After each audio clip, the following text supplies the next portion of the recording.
안녕하십니까?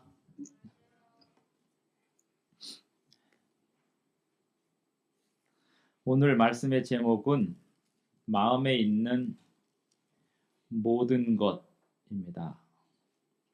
사무엘하 7장 3절에 있는 말씀을 보겠습니다.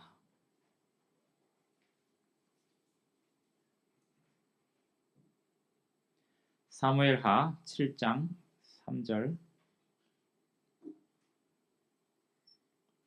나단이 왕께 아뢰되 여호와께서 왕과 함께 계시니 마음에 있는 모든 것을 행하소서 하니라. 나단은 선지자이고 왕은 다윗입니다. 사무엘하 7장은 조금 수준 있는 성도들이 읽는 장입니다.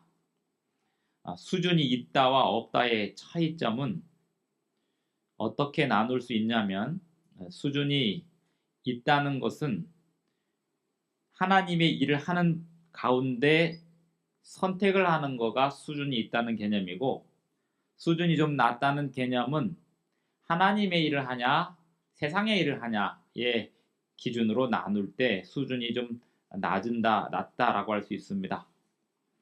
우리는 모두는 다 수준이 낮은 상태로 살아가고 있습니다. 어떤 사람들이 수준이 높아지냐면 교회를 오래 다녀서 수준이 높아지는 게 아니고 하나님의 일에 모든 것을 전력할 때 수준이 높아집니다. 이 수준이 높아진다, 지금 수준이라고 제가 표현을 하는 게 조금 정확하지 않을 수 있습니다만, 신앙적 상태, 신앙적 수준을 나누는 기준은 내가 모든 것을 다 하나님께 드리고 있느냐 아니냐로 나눈다라고 말할 수 있겠습니다. 지금 사무엘하 7장은 그런 의미에서 하나님의 일 중에도 어떤 일을 하고 어떤 일을 하지 않는지에 대한 이야기가 사무엘하 7장입니다. 사실 우리는 교회를 다니면서 또 하나님을 믿는다 하면서 보통 대개는 하나님을 믿는 사람의 삶을 살다가 하나님을 믿지 않는 사람의 삶을 살다가 이렇게 왔다 갔다 합니다. 그런데 어떤 경우는 그 모든 삶이 하나님을 믿는 삶으로 사는 사람들이 있습니다. 그런데 하나님을 믿는 삶으로 모든 삶을 이루는 사람들 중에도 뭐가 필요하냐면 분별력이 필요하다는 것입니다. 사무엘하 7장은 지금 그 분별력에 대한 이야기를 하고 있는 것입니다. 사무엘하 7장 1절을 보겠습니다. 여호와께서 주위의 모든 원수를 무찌르사 왕으로 궁에 평안히 살게 하신 때에 모든 근심과 걱정이 사라졌고 다윗은 드디어 하나님께서 이스라엘 백성들에게 주신 그 모든 명령을 다 행한 첫 번째 왕이 되었습니다. 이 다윗 왕 때 끝내 물리치지 못했던 블레셋까지 물리쳤으니 이제 출애굽한 이스라엘 백성들이 가나안 땅에 정착하면서 했어야 될 일을 드디어 다 마치게 된 것이었습니다. 사실 다윗의 때에 이스라엘 백성들의 그 모습은 온 세상에서 칭송을 받는 모습이라 해도 과언이 아니었고, 주변 나라들에서 알아서 조공을 바치고 또 다윗이 성을 짓는다고 하면 알아서 기부하는, 자신들의 재물과 헌물을 갖다 바치는, 그것도 기분 좋게 굴욕적으로 바치는 게 아니고 기분 좋게 바치는 그러한 상태가 되어 있었습니다. 여호와께서 주위의 모든 원수를 무찌르사 왕으로 궁에 평안히 살게 하신 때, 그때 일어난 일입니다. 이 번영 중에 타락하는 경우도 많습니다만 지금 사무엘하 7장은 타락과는 상관이 없습니다. 사무엘하 7장은 번영 중에서 하나님께서 주신 그 모든 복을 가지고 다윗이 지금 어떤 고민을 하는지, 그리고 그 고민 속에서 무엇을 선택하는지에 대하여 이야기를 나누고 있습니다. 모든 목사들이 그리고 교회 지도자들이 바라는 가장 이상적인 상태는 바로 사무엘하 7장의 고민을 우리 모든 성도님들이 했으면 좋겠다라는 것입니다. 보통 우리의 삶은 끊임없이 세상 일을 했다가 교회 일을 했다가 이렇게 왔다 갔다 하는 삶을 살기 때문에 잠시 세상에 발을 들여놓는 순간 너무나 멀리 가버리는 일들이 끊임없이 벌어지는 상황 속에서 그 삶을 다시 회복하는 게 힘들고 어렵고 우리 삶에 문제들을 일으키는 것이 대부분의 삶일진데, 반대로 하나님의 일에 집중하는 사람들은 무엇을 고민하고 살아가는가, 그런 문제가 있는 것입니다. 어쩌면 우리가 하나님의 일에 온전히 집중하고 살아간다면 사무엘하 7장에 나와 있는 이 행복한 고민을 경험하게 될 것이고 하나님이 주시는 그때그때의 응답을 경험하게 될 것입니다. 이것이 하나님을 믿는 사람들이 누리는 행복입니다. 우리가 교회를 다니면서 하나님을 믿으면서도 참 행복하지 않다라고 느끼는 이유는 종종 우리는 하나님의 일과 상관없는 일에 기웃거리기 때문입니다. 한번 해보십시오. 하나님의 일에 온전히 집중을 해보시기 바랍니다. 그러면 그때 골라야 될 일들이 생겨날 텐데 그때 고르는 그 기쁨은 굉장히 어디서도 누릴 수 없는 기쁨을 맛보시게 될 것입니다. 사무엘하 7장 2절에 보면 왕이 선지자 나단에게 이르되 볼지어다 나는 백향목 궁에 살거늘 하나님의 궤는 휘장 가운데 있도다. 하나님의 궤는 하나님의 율법이 담긴 궤입니다. 그런데 이 왕이 나단에게 이야기하기를 나라는 이제 평안하게 됐고 나는 이제 백향목 궁에 살고 있는데 정말 가장 중요한 하나님의 율법에 담긴 그 궤가 텐트 안에 있으니 이게 맞느냐라고 이야기를 하면서 하나님의 궤를 모실 건물, 성전을 지어야겠다고 생각을 하고 선지자 나단에게 자문을 구하고 있는 것입니다. 네, 이 다윗 왕은 이 평안과 번영 속에 자신이 하고자 하는 일을 선지자에게 자문을 구하고 있으니 얼마나 훌륭하고 아름다운 모습인지 모르겠습니다.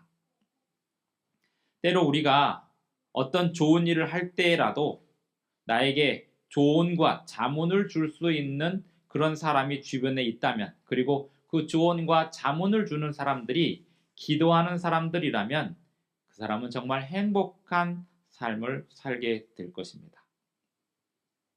혹시 어디를 이사를 가시려거든, 또는 혹시 어떤 선택을 하시려거든, 또는 어떤 직장을 선택하시거나 학교를 선택하시려거든 목사에게 자문을 한번 구해보시는 것도 좋습니다.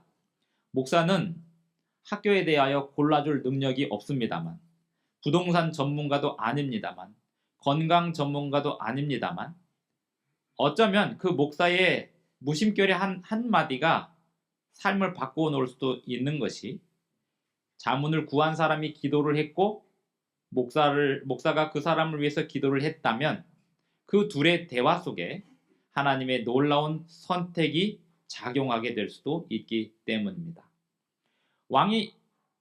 그런데 이 7장 2절에서는, 이 7장에 보면 그 자문을 주고받는 과정에서도 수정이 또 있고 교정이 있다는 사실을 보게 됩니다.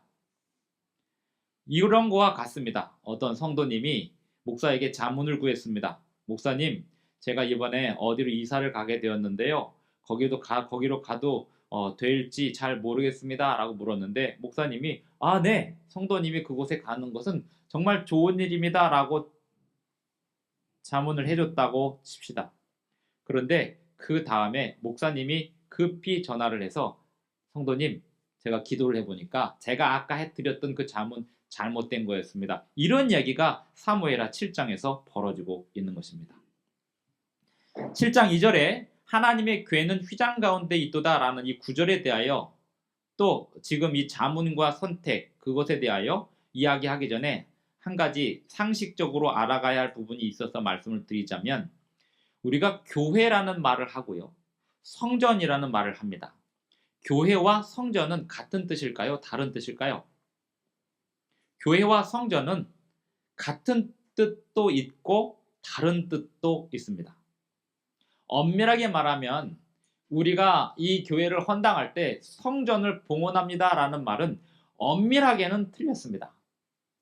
하지만 아주 틀렸다라고 말할 수는 없습니다. 그 차이가 무엇인지, 지금 우리가 예배드리고 있는 이 공간이 교회인지 성전인지 이런 말을 하면 성전과 교회가 같은 말 아니었어? 라고 의문을 가지실 수 있겠습니다만, 성전과 교회는 어떻게 다른지 성경에서 좀 살펴보겠습니다.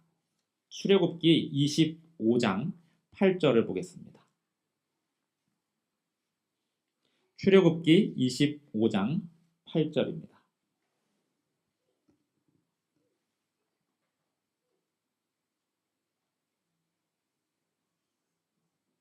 여기 보시면 8절을 제가 읽겠습니다. 내가 그들 중에 거할 성소를 그들이 나를 위하여 짓되.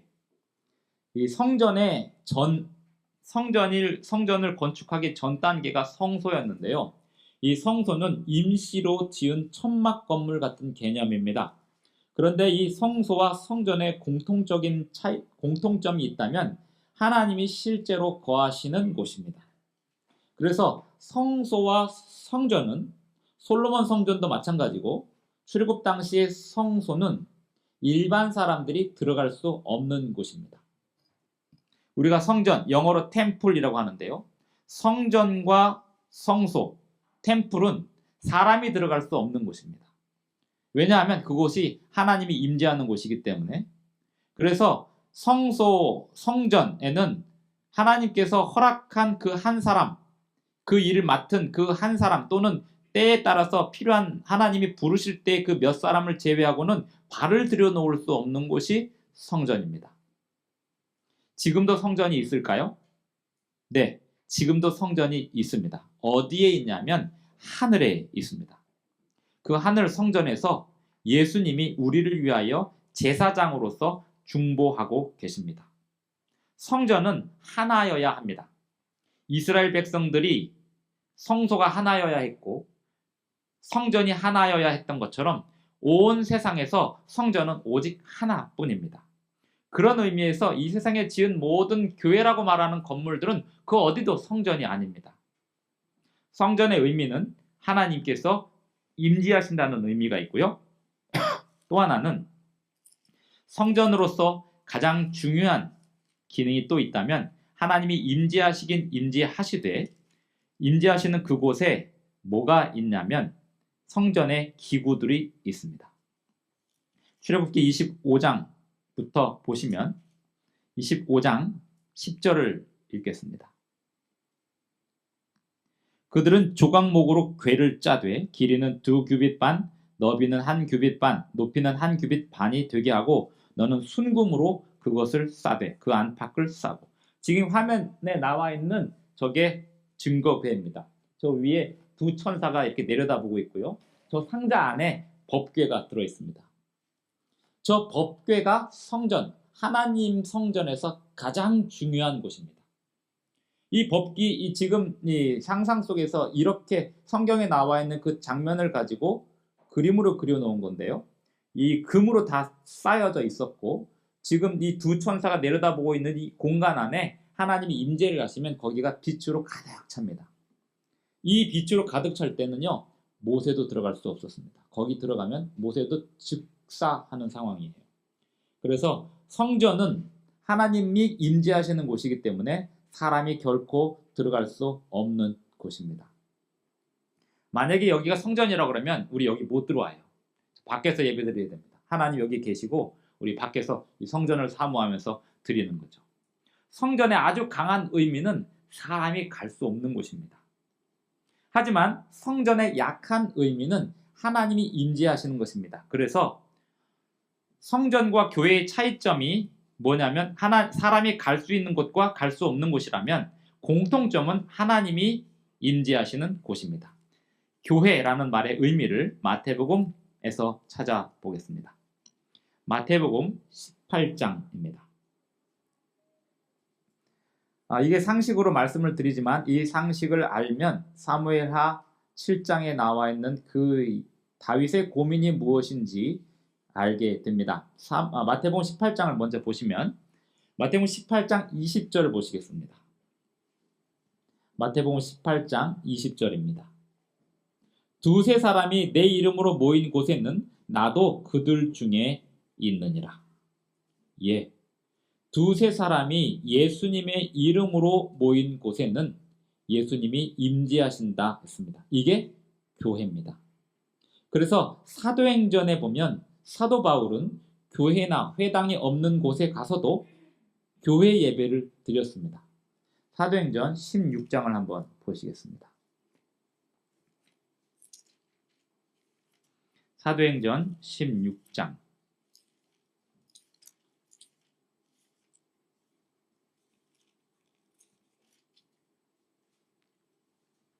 12절입니다. 사도행전 16장 12절 거기서 빌립보에 이르니 이는 마게도냐 지방의 첫 성이요 또 로마의 식민지라. 이 성에서 수의를 유하다가 사도 바울이 소아시아 지금의 튀르키예 지방에서만 전도를 하다가 처음으로 유럽을 갔습니다. 그 유럽에 가서 빌립보에 도착을 했는데요. 마게도냐가 지금 이 그리스에 있는 그 반도를 마게도냐라고 하고요. 세계 여행을 많이 다니시는 분들은 저보다 더 잘 아시겠죠. 빌립보라고 하는 곳에 가게 되었는데 이 로마의 식민지였던 빌립보에서 수의를 유하고 있었습니다. 어디에 유했을까요? 바울이 길에서 잤을까요? 여관에서 잤을까요? 여관에서 잤겠죠. 그리고 같이 다니는 사람들이 있었을까요? 혼자 갔을까요? 같이 다니는 사람들이 있었습니다. 그러니 여관에서 같이 머물던 바울 일행이 안식일이 되었을 때 그 여관 안에서 예배를 드려도 되는데 굳이 13절에 보면 우리가 기도할 곳이 있을까 하여 문 밖 강가에 나가 거기 앉아서 모인 여자들에게 물어봅니다. 왜 이랬을까요? 사도 바울은 안식일마다 무조건 교회를 가야 된다는 신앙이 투철했습니다. 이스라엘 백성들에게 있어서 교회는 회당이었습니다.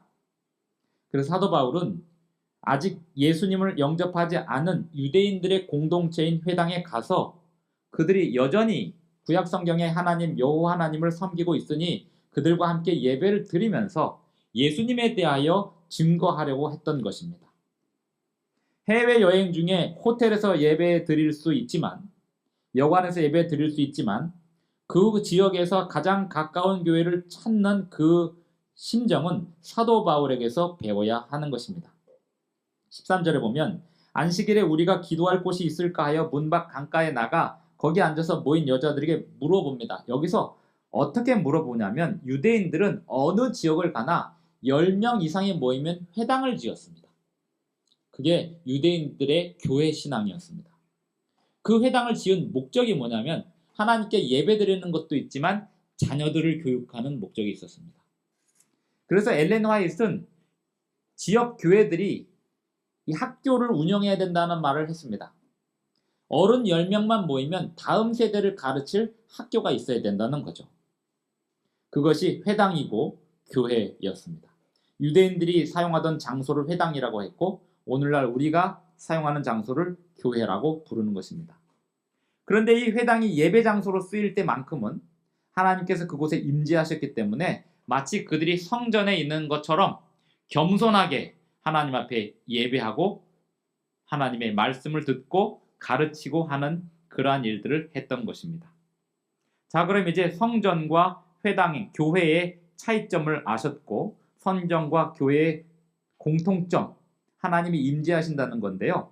하나님이 임재하시는데 교회가 하나님이 진짜로 임재하시는 교회가 있고 하나님이 임재하시지 않는 교회가 있으니 그 차이점이 또 무엇인지도 알아야 합니다. 성전에 하나님의 이 궤가 있었던 것은 이 궤 안에 들어있는 하나님의 율법이 있었던 것이고요. 교회도 마찬가지입니다.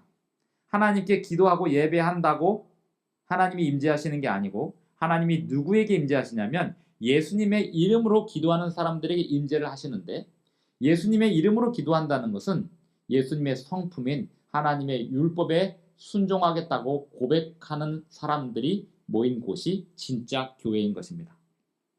이 세상에 교회는 딱 두 개밖에 없습니다.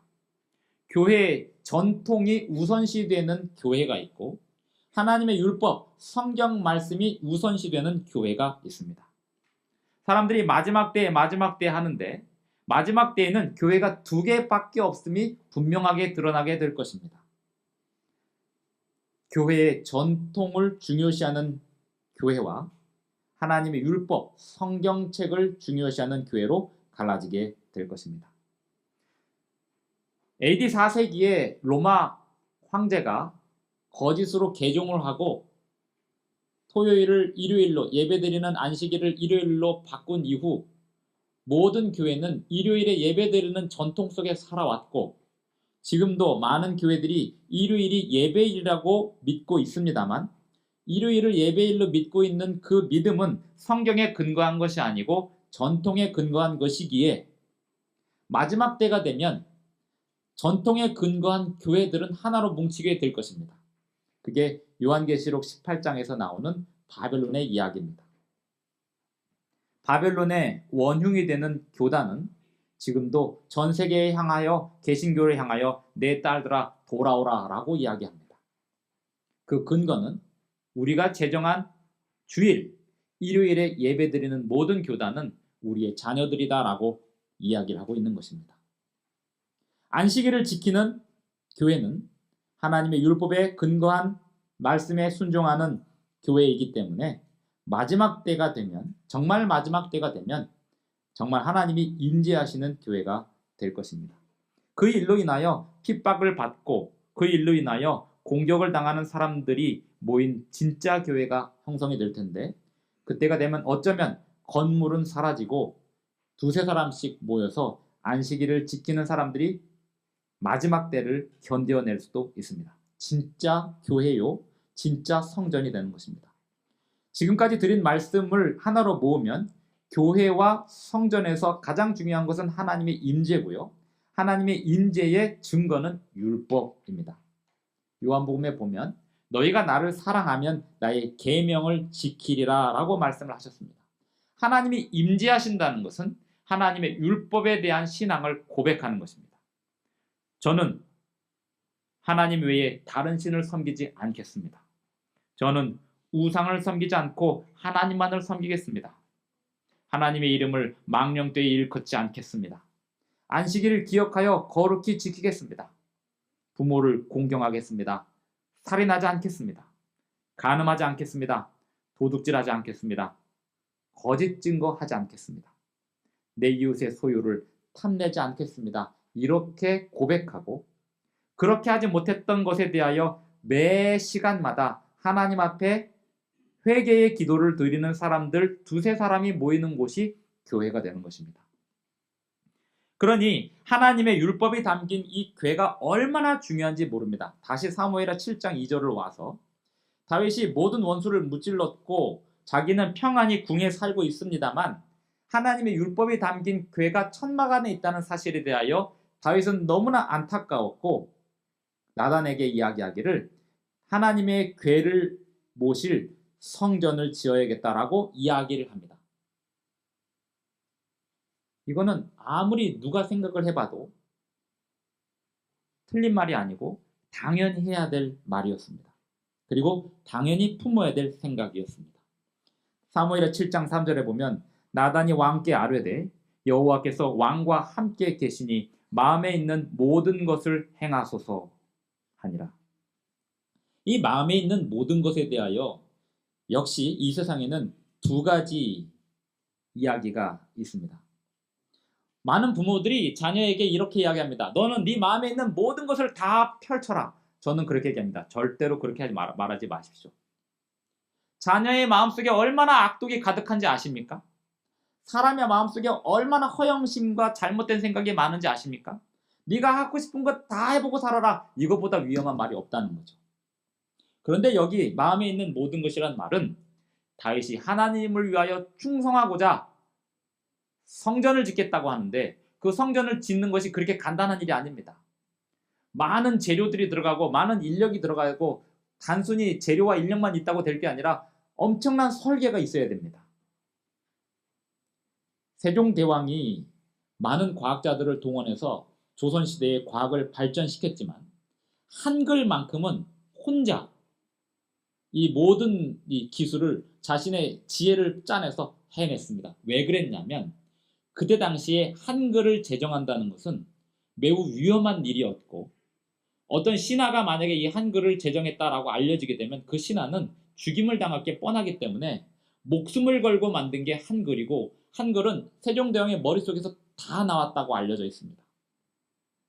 왜냐하면 백성들이 알아들을 수 있는 언어를 써야겠다는 생각을 한 거였습니다. 마찬가지로 다윗은 성전을 건축하는 데 있어서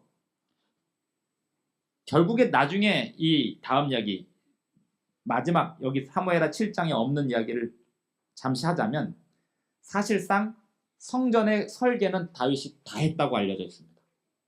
솔로몬은 그것을 구현하는 데 지혜를 쏟은 사람이고 성전 설계와 성전에 필요한 재료를 모으는 그 모든 지혜는 다윗의 머릿속에서 다 나왔다고 해요.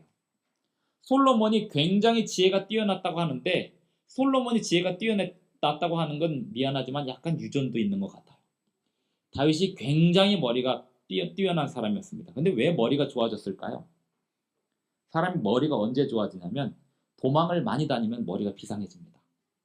대한민국 사람들이 IQ가 106이라고 하는데요. 전 세계에서 평균 IQ가 2위라고 합니다. 왜 그러냐면 5,000년 동안 끊임없이 도망다니며 고난을 당하고 전쟁에서 위에서 내려오고 밑에서 치고 들어오고 하면서 끊임없이 고난 속에 살아왔기 때문에 머리가 좋아질 수밖에 없었어요. 사무엘하 7장에서 다윗은 나단에게 성전을 짓겠다라고 이야기를 하고 나단이 마음에 있는 모든 것을 다 펼치십시오라고 이야기합니다. 이럴 때 쓰는 말이 마음에 있는 모든 것을 다 펼치십시오라고 할 수 있는 말이죠. 하나님의 일에 올인하겠다는데요. 어떤 성도님이 목사님 저 집사가 되어서 정말 하나님께 모든 것을 다 바치고 싶습니다 라고 하면 목사가 뭐라고 할까요? 예 성도님 마음에 있는 모든 것을 다 펼치십시오. 이때 하는 말이죠. 그냥 세상에 살았다가 하나님의 신앙으로 살았다가 이렇게 왔다 갔다 하는 사람에게 마음에 있는 모든 것을 펼치십시오라고 얘기하면 그보다 위험한 게 없다고요. 마음에 있는 것을 모든 것을 펼치십시오라는 말을 들을 수 있도록 사시기 바랍니다. 마음에 있는 모든 것을 행하소서라고 하는데 그 가운데서 다시 조율이 시작이 됩니다. 4절 그 밤에 여호와의 말씀이 나단에게 임합니다. 나단이 하나님께 기도를 했을 수도 있고 안 했을 수도 있습니다. 하나님 제가 다윗에게 말을 잘한 게 맞나요? 저는 어쩌면 나단이 날마다 기도하는 사람이었기 때문에 이런 기도도 했을 수 있을 겁니다. 목사님들이 가끔 중매를 서는데요. 저는 아직 무서워서 못하겠고 목사님들이 중매를 서고 나면 평생 짐이 됩니다. 결혼하고 나서 죽을 때까지 행복한 사람은 없잖아요. 결혼하고 나서 들려오는 이야기 중에 행복하게 잘 사는 얘기보다는 싸우는 이야기를 듣게 되면 중매는 안 서봤지만 주례는 서봤네요. 주례 쓰면 더 부담이 많이 되죠. 나단이 다윗에게 제안을 한 다음에 하나님께 고민을 했습니다. 기도했을 겁니다. 하나님께서 나단의 고민과 상관없이 나단에게 말씀하십니다. 결론은 뭐냐면 성전 그거 지으면 안 된다. 그런데 5절부터 왜 안 된다라고 말씀하시는지 그 이야기가 매우 중요합니다. 한간에 알려져 있는 이야기는 다윗이 피를 많이 봐서라고 이야기가 알려져 있습니다. 그게 일반적으로 우리 교회 안에서도 알려져 있습니다만 그렇게 간단한 이야기가 아닙니다. 7장 5절에 보면 가서 내 종 다윗에게 말하기를 피를 많이 흘렸다는 게 전쟁을 많이 했다는 건데 다윗이 한 전쟁이 하나님이 시켜서 한 전쟁이지 나쁜 전쟁이 아니거든요. 골리앗을 때려 눕힌 것도 하나님 시켜서 한 거고 블레셋을 이긴 것도 하나님 시켜서 한 건데 표면적인 이유는 전쟁을 많이 치렀기 때문이라 라고 이야기를 하지만 진짜 이유는 여기 7장 안에 다 들어있습니다. 5절 가서 내 종 다윗에게 말하기를 여호와께서 이와 같이 말씀하시되 내가 나를 위하여 내가 살 집을 건축하겠느냐 내가 이스라엘 자손을 애굽에서 인도하여 내던 날부터 오늘까지 집에 살지 아니하고 장막과 성막 안에서 다녔나니 이스라엘 자손과 더불어 다니는 모든 곳에서 내가 내 백성 이스라엘을 먹이라고 명령한 이스라엘 어느 지파들 가운데 하나에게 내가 말하기를 너희가 어찌하여 나를 위하여 백향목 집을 건축하지 아니하였느냐고 말하였느냐. 이 출애굽하면서 천막 안에 거주한 이 하나님의 궤 안에 거주하셨던 그 하나님께서 이렇게 말씀하시는 겁니다. 내가 언제 너희들 보고 전 건축하지 않았다고 책망한 적이 있느냐. 너 그것 때문에 죄책감 가질 필요 없다. 이 이야기는 다른 말로 하면 건물보다 중요한 것이, 조직과 시스템보다 중요한 것이 있다면 하나님의 율법에 대한 순종이라는 것입니다. 건물은 못 지어도 좋으니 하나님의 율법, 이 궤 안에 들어있는 그 율법에 충성하라는 것입니다. 그 이야기가 후반부에 다시 나옵니다. 8절, 그러므로 이제 내 종 다윗에게 이와 같이 말하라. 만군의 여호와께서 이와 같이 말씀하시기를 내가 너를 목장 곧 양을 따르는 데에서 데려다가 내 백성 이스라엘의 주권자로 삼고. 모세도 목자였는데 부름을 받았고요. 다윗도 목자였는데 부름을 받았습니다. 9절, 내가 가는 모든 곳에서 내가 너와 함께 있어 내 모든 원수를 내 앞에서 멸하였은즉 땅에서 위대한 자들의 이름같이 내 이름을 위대하게 만들어 주리라. 예, 여기에 지금 다윗에게 하시는 암시가 하나 들어있습니다. 성전을 건축하는 건 좋은데 너 성전 건축하지 않아도 충분히 위대하게 만들어 줄게. 그러니 성전을 건축하려는 부담은 없애. 그리고 내가 너한테 언제 성전 건축해달라고 요구했니? 라고 이야기하는 것입니다. 10절에 보면 내가 또 내 백성, 그런데 아직 진짜 목적은 아직 안 나왔습니다. 사실은 다윗이 피를 많이 흘렸기 때문에 허락하지 않으셨다라고 하는 그 이유 중에 하나는 이런 배경이 들어있습니다. 다윗이 그 성전을 건축해 놓고 자기가 모든 것을 다 했다는 교만에 빠질까봐 하나님께서 그 다윗을 보호하신 측면에서 너는 피를 많이 흘렸으니 네가 하지 않는 게 좋겠다라고 말씀하신 측면도 있습니다만, 이것까지 이제 표면적인 이유고 진짜 이유는 이제 후반부에 나옵니다. 10절, 내가 또 내 백성 이스라엘을 위하여 한 곳을 정하여 그를 심고 그를 거주하게 하고 다시 옮기지 못하게 하며 악한 종류로 전과 같이 그들을 해하지 못하게 하여. 그러면서 11절, 전에 내가 사사에게 명령하여 내 백성 이스라엘을 다스리던 때와 같지 아니하게 하고 너를 모든 원수에게서 벗어나 편히 쉬게 하리라. 사사시대와 왕정시대가 있었는데요, 사사시대가 한 350년 있었고 왕정시대가 300년 있었습니다. 사사시대 1400년대부터 1000년대까지가 사사시대고요. 이 사사시대는 왕이 없었습니다. 삼손도 사사였고 기드온도 사사였는데, 사사시대의 특징은 하나님이 그때그때마다 사람을 불렀어요. 왕이 없는 상태에서 이스라엘 백성들은 300년 이상을 안정적인 삶을 살았습니다. 하나님을 떠나면 이방인에게 팔려갔다가 사사를 불러서 그들을 구원하시고, 다시 구원받았다가 해이해지면 세상에 팔리고, 그러면서 그 나라가 망하지 않고 유지가 되었던 게 사사시대입니다. 왕정시대는 하나님이 한 왕을 세우고 그 왕의 자녀들을 통해서, 이 사사시대는 왕이 그때그때마다가 필요할 때마다 생기는 거고, 왕정시대는 왕이 항상 고정적으로 있고 가문을 통해서 이어가는 게 왕정시대인데요, 이 왕정시대를 통해서 안정적으로 운영해 주겠다, 이런 뜻입니다. 12절. 그런데 그 안정 또한 조건이 있습니다. 계속해서 뒤에 나옵니다. 내 수완이 차서 내 조상들과 함께 누울 때에 내가 내 몸에서 내 씨를 내 뒤에 세워 그의 나라를 견고하게 하리라.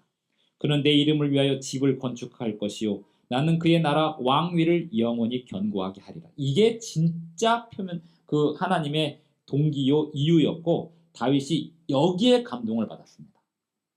사실 표면적으로는 너 충분히 했어, 더 이상 안 해도 돼, 그 다음에 네가 그것까지 하면 교만해질까봐 걱정이다, 이런 표면적인 이유가 있습니다만, 하나님이 다윗에게 줄 수 있는 최고의 복을 줬는데, 이 건축은 하긴 할 거다, 근데 너가 안 해도 된다, 부담 내려놔라.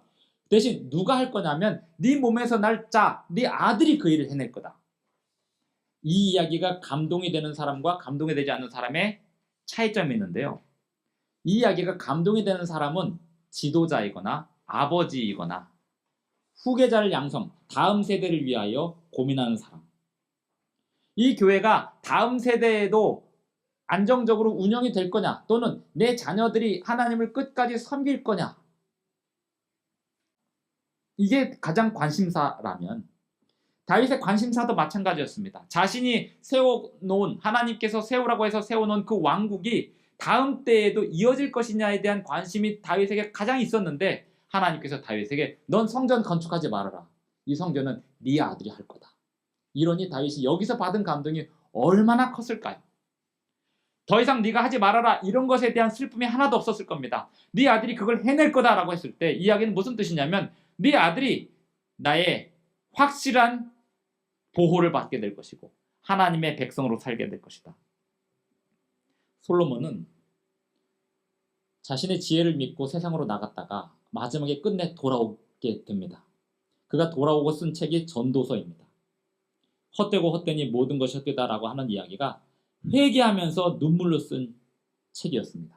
잠언은 젊었을 때 하나님께 충성하면서 쓴 책이라면, 전도서는 자신의 노년에 자신의 삶을 다 후회하면서, 자신이 잘못된 그 모든 삶을 후회하면서 회개하면서 통렬하게 쓴 책이 전도서입니다. 다윗은 적어도 그 아들 솔로몬을 얻었고, 그 얻을 것에 대한 약속을 솔로몬이 성전을 건축할 것에 대한 약속으로 받은 것입니다. 14절, 나는 그에게 아버지가 되고. 이것은 정말 아버지나 지도자들이 가장 바라는 바입니다. 성도들이 목사를 바라보기보다 하나님을 바라보는 게 목사의 바람이고, 모든 아버지들은 자식이 아버지를 바라보기보다 하늘 아버지를 바라보며 사는 게 큰 바람입니다. 지금 제가 교회 오기 전에 저희 아들이 열이 올라가는 걸 보고 내려왔는데요. 올라가기 전에 우리 집사람 보고 지금 빨리 올라가 봐라, 쟤 지금 이상하다라고 이야기를 하고 싶었는데 그냥 말도 못하고 올라왔습니다. 아파도 아버지 앞에 맡기면서, 예배 시간에 아버지 앞에 맡기면서 기도하는 경험도 필요할 것 같아서요. 나는 그에게 아버지가 되고 그는 내게 아들이 되리니, 내 아들들이 하나님을 정말 아버지로 섬겨서, 이 아버지가 하나님의 명령에 위배되는 명령을 하더라도 아버지, 하늘 아버지의 말씀을 제가 들어야 되지 않겠습니까? 라고 말할 정도 되면 저는 얼마나 행복할까요? 다윗이 솔로몬 아들에게 그런 기대를 하고 있었는데 하나님께서 그 약속을 주시는 겁니다. 이게 다윗이 받은 성전 건축에 대한 약속입니다. 그런데 그 다음에 하나님이 이렇게 이야기를 합니다. 14절, 나는 그에게 아버지가 되고 그는 내게 아들이 되리니 그가 만일 죄를 범하면 내가 사람의 매와 인생의 채찍으로 징계하려니와 내가 네 앞에서 물러나게 한 사울에게서 내 은총을 빼앗은 것처럼 그에게서 빼앗지는 아니하리라. 무슨 말이냐면, 사울에게서는 사울은 왕조 자체를 뺏겠습니다. 근데 솔로몬에게서는, 그 아들에게서는 왕조 자체를 뺏지는 않겠다. 하지만 인생의 채찍으로 징계할 것이다. 솔로몬이 하나님을 떠나서 많은 반역을 경험해야 했습니다. 그리고 많은 사람들이 솔로몬에 대하여 반기를 들었고 결국 그 다음 때에 여로보암이 나라를 쪼개버렸습니다. 하나님을 떠나면, 하나님의 율법을 어기면 성전이 아무 소용이 없다는 사실을 가르쳐 준 것입니다. 하나님은 하나님의 율법에 순종하지 않는 지도자들에 대하여 반드시 징계하실 것을 예고하고 있습니다. 비록 우리가 살아가면서 저를 포함하여 인간인지라 목사들이 실수하고 하지만 성도들은 그 목사들의 영향을 받기보다 목사가 전하는 그 성경 말씀의 영향을 받으셔야 하고, 그 성경 말씀을 직접 붙잡으면서 하나님께 영향을 받으셔야 합니다. 그가 만일 죄를 범하면 내가 사람의 매와 인생의 채찍으로 징계하려니와 내가 네 앞에서 물러나게 한 사울에게서 내 은총을 빼앗은 것처럼 그에게서 빼앗지는 아니하리라. 내 집과 내 나라가 내 앞에서 영원히 보존되고 내 왕위가 영원히 견고하리라 하셨다 하라. 나단 이 모든 말씀들과 이 모든 계시대로 다윗에게 말하니라. 다윗이 이 이야기를 듣고 18절부터 29절까지 기도를 하는데요. 다윗의 감격이 이 기도 안에 다 들어있습니다. 18절, 다윗 왕이 여호와 앞에 들어가 앉아서 이르되 주 여호와여 나는 누구이오며 내 집은 무엇이기에 나를 여기까지 이르게 하셨나이까. 주 여호와여 주께서 이것을 오히려 적게 여기시고 또 종의 집에 있을 먼 장래일까지도 말씀하셨나이다. 주 여호와여 이것이 사람의 법이니이다. 주 여호와는 주의 종을 아시오니 다윗이 다시 주께 무슨 말씀을 하오리이까. 주의 말씀으로 말미암아 주의 뜻대로 이 모든 큰 일을 행하사 주의 종에게 알게 하셨나이다. 그런즉 주 여호와여, 주는 위대하시니 이는 우리 귀로 들은 대로는 주와 같은 이가 없고 주 외에는 신이 없음이니이다. 이 다윗이 왜 감격하냐면 자기에게 주신 복으로도 모자라서 자기 후손에게도 복을 주시겠다고 하시고 그 후손에게도 그 언약을 이행하시겠다고 하시니 감격하고 있는 것입니다. 땅이 어느 한 나라가 주의 백성 이스라엘과 같으리이까? 하나님이 가서 구속하사 자기의 백성으로 삼아 주의 명성을 내시며 그들을 위하여 큰 일을, 주의 땅을 위하여 두려운 일을 애국과 많은 나라들과 그의 신들에게서 구속하신 백성 앞에서 행하셨사오며. 나라를 위해 독립운동한 사람들은 재산을 물려주지 않았습니다. 나라를 지키기 위하여 헌신하고 자신의 전 재산을 나라에 바쳤던 그 후손들은 그 정신력을 붙들고 살아갑니다. 하나님을 믿지 않는 사람들조차도 한 나라에 충성한 사람들의 후손들은 그렇게 정신력을 붙들고 사는데 하나님을 믿는 사람들이 오죽하겠습니까? 하나님의 율법을 붙들고 자신의 모든 것을 하나님께 드리고 그 율법을 지키는 그 정신을 자녀들에게 물려준 사람들, 그들은 그 가문은 하나님께서 지켜주시는 것입니다. 여호와 하나님이여, 이제 주의 종과 종의 집에 대하여 말씀하신 것을 영원히 세우시며 말씀하신 대로 행하사 사람이 영원히 주의 이름을 크게 높여 이르기를 만군의 여호와는 이스라엘의 하나님이라 하게 하옵시며 주의 종 다윗의 집이 주 앞에 견고하게 하옵소서. 만군의 여호와 이스라엘의 하나님이여, 주의 종의 귀를 여시고 이르시기를 내가 너를 위하여 집을 세우리라 하셨으므로 주의 종이 이 기도로 주께 간구할 마음이 생겼나이다. 주 여호와여, 오직 주는 하나님이시며 주의 말씀들이 참되시니이다. 주께서 이 좋은 것을 주의 종에게 말씀하셨사오니. 이 좋은 것이 뭘까요? 하나님의 집을 건축하는 일보다 하나님의 율법이 그 가치를 발휘해야 한다. 14절에 보면 나는 그에게 아버지가 되고 그는 내게 아들이 되겠지만 그가 만일 죄를 범하면 내가 매로 다스릴 거다. 이것이 다윗이 받아들은 약속입니다. 종의 집에 복을 주사 이 복이 임한다는 것은 하나님의 율법을 어길 때 매를 받는 게 복입니다. 효자는 나이가 60이 되어서도 아버지에게 회초리를 맞으며 아버지의 회초리의 강도가 약해짐을 눈물을 흘리는 사람들이 효자라고 예전에 그렇게 들었습니다. 하나님의 매가 달게 늙어질 정도로 우리가 하나님의 율법에 불순종하고 나면 그 죄를 하나님 앞에 자복하는 사람들이 된다면 그런 사람들이 모인 그 교회는 하나님께서 복 주실 수밖에 없지 않겠습니까? 이제 청하건대 종의 집에 복을 주사 주 앞에 영원히 있게 하옵소서. 주 여호와께서 말씀하셨사오니 주의 종의 집이 영원히 복을 받게 하옵소서. 오늘 이 자리에서 말씀을 들으시고 율법에 순종하시기로 결심하시고 하나님 앞에 헌신하시기로 결심한 모든 성도님들에게 주의 종의 집이 영원히 복을 받게 하옵소서라는 이 기도가 응답되기를 바라면서 말씀 마치겠습니다.